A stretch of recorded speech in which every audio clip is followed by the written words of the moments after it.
Pourquoi est-ce si difficile d'écouter ses propres besoins en amour?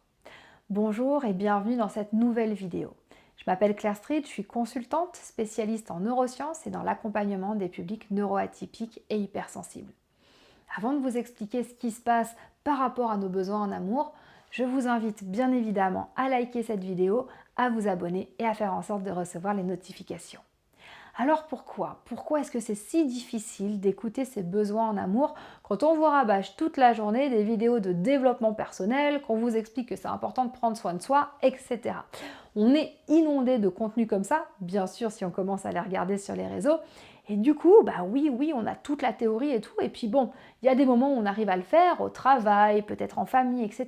Mais alors en amour, écouter ses propres besoins en amour, c'est quand même encore très compliqué pour la plupart d'entre vous, en tout cas dans les messages que je reçois au quotidien. Première chose, pourquoi est-ce si compliqué? Parce que tout simplement, on a peur d'être jugé.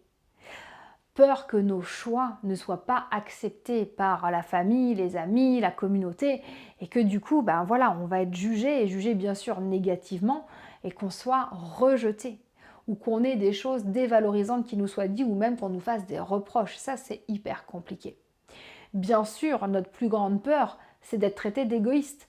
Penser à soi, on nous a appris depuis qu'on est tout petit que c'est quelque chose de profondément égoïste. Alors imaginez, pensez à vous en amour quand il y a une autre personne et peut-être même des enfants, ben alors là, c'est vraiment le comble de l'égoïsme. Et pourtant, c'est la plus belle chose que vous pouvez faire que de vous écouter. Bien sûr, on a aussi peur de faire souffrir la personne avec qui on est ou peur de faire du mal à notre entourage. S'écouter en amour, ça ne veut pas dire quitter la personne avec qui on est, hein, soyons bien clairs sur le sujet. S'écouter en amour, ça veut dire faire les choix qui nous correspondent, aller vers telle ou telle personne, ne pas aller vers telle ou telle personne, réajuster, réévaluer sa relation pour voir comment on peut avancer. Et c'est aussi tout au long de sa relation qu'on va écouter ses besoins pour pouvoir faire évoluer, faire grandir la relation à deux. Et il est hyper important que l'autre fasse de même. Donc oui, peut-être que des fois on va dire des trucs qui ne sont pas conventionnels, ou peut-être que des fois on va avoir peur de faire souffrir l'autre. Mais pour la plupart d'entre vous, je sais que vous êtes plutôt dans une posture de sacrifice et que vous dites bah c'est pas grave, tant pis, tant que tout le monde est heureux, moi c'est pas forcément important. Et ça, c'est une phrase que moi, j'ai plus du tout envie d'entendre. Parce qu'à se sacrifier pour les autres, à s'oublier en amour, mais on vit des choses qui sont vraiment pas chouettes. Et ça a un impact extrêmement toxique sur nous, sur nos relations, sur notre couple en lui-même, sur la famille et bien sûr sur notre santé. Donc il est vital d'écouter vos besoins en amour. Il est vital de vous affirmer, de dire moi, voilà ce que je veux vivre. Sauf que pour la plupart d'entre vous, vous ne savez même plus quels sont vos besoins. Bien souvent, ils vont être définis par des peurs. Ce que je vous invite à écouter, c'est quels sont vos vrais besoins dans la relation, dans ce que vous vivez avec l'autre ou dans ce que vous souhaitez vivre avec quelqu'un. Prenez le temps d'écouter vos besoins, de se dire ok, voilà de quoi j'ai besoin moi pour me sentir bien, voilà de quoi j'ai besoin pour être heureux, pour être heureuse. Et ça, c'est hyper important. Parce que votre bonheur, c'est pas quelqu'un d'autre qui va vous l'apporter, c'est vous. Votre bonheur, il va se vivre par rapport à qui vous êtes et comment vous êtes et par rapport à vos besoins. Ce qui fait du bien à l'autre, si ça ne vous correspond pas, ça ne vous fera pas de bien. Et ce qui vous fait du bien à vous, si ça ne correspond pas à l'autre, ça ne lui fera pas de bien non plus. Donc c'est vraiment important d'être en conscience de ça. Alors on s'en tape de l'opinion des autres. Non, vous n'êtes pas égoïste, vous êtes quelqu'un qui prenait soin de lui.